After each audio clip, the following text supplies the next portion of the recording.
Georgia, a country in the South Caucasus, is trying to develop into a European state without losing its best values and traditions. Gender politics is one of the indicators of democratic development.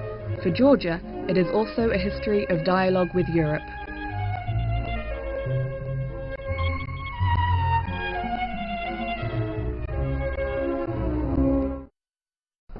It is widely believed that the women's movement in the Caucasus began with the establishment of the Soviet Union.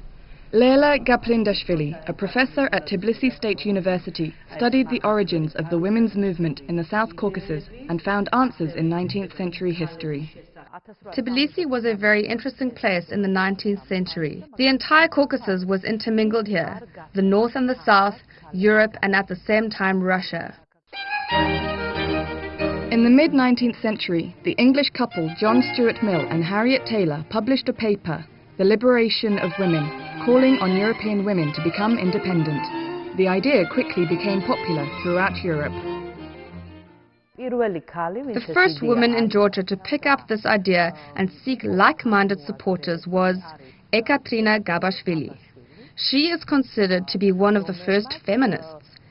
In the late 19th century, it took her almost 20 years to open the first school for women, which taught sewing and needlecraft. The students of this school began taking orders and making money. Such schools were opened in the capital and several regions. It was a very popular idea.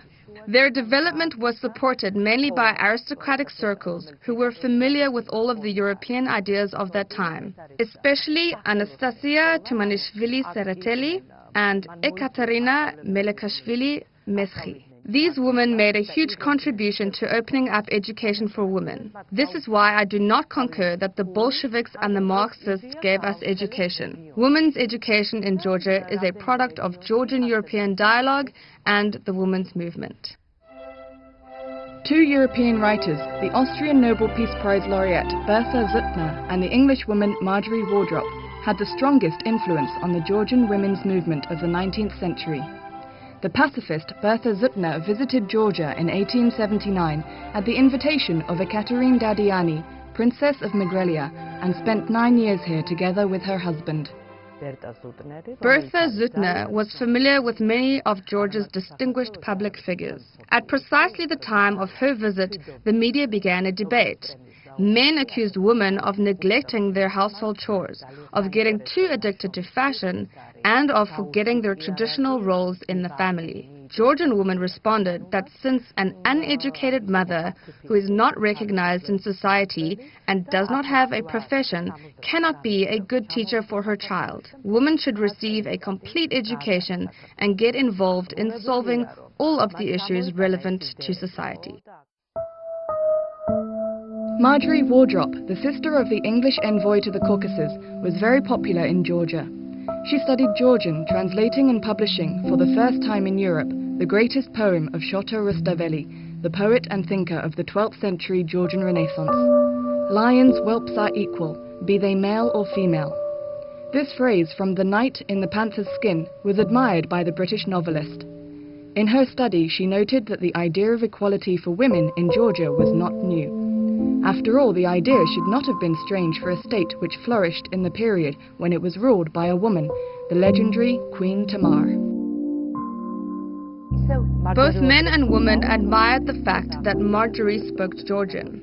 All of this took place during a general policy of Russification when the Georgian language was prohibited in schools. At that time, even publication of a textbook of the Georgian language was a revolution. Therefore, efforts undertaken by Europeans to promote Georgian culture were very important. Marjorie Wardrop wrote that Georgia should not be afraid of Europe and its values.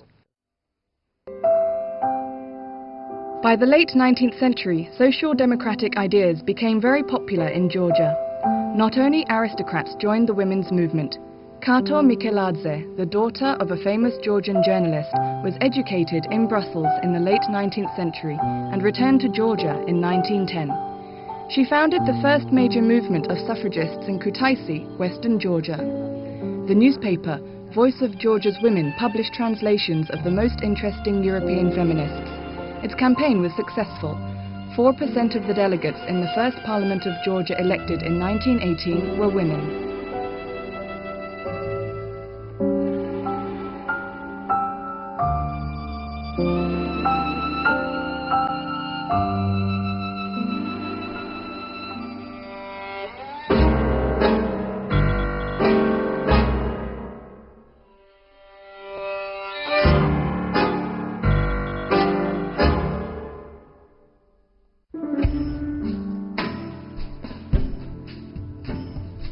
სამსახურებია და გეგმებს 140-150% ასრულებენ.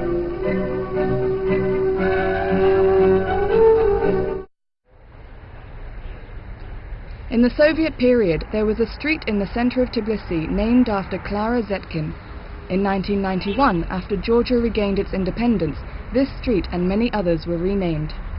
The International Working Women's Day holiday on March the 8th was abolished. Instead, Mother's Day was celebrated.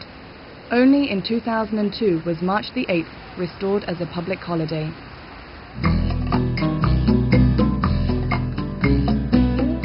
However, to date, this holiday is perceived as merely a day to celebrate spring and beauty. As in Soviet times, almost nobody mentions women's rights, yet women still receive flowers as a gift. 70 years of Soviet stagnation made it quite difficult to revive discussions on gender issues in our society. March the 8th is a crucial date for women's organizations, but they are still not popular within society.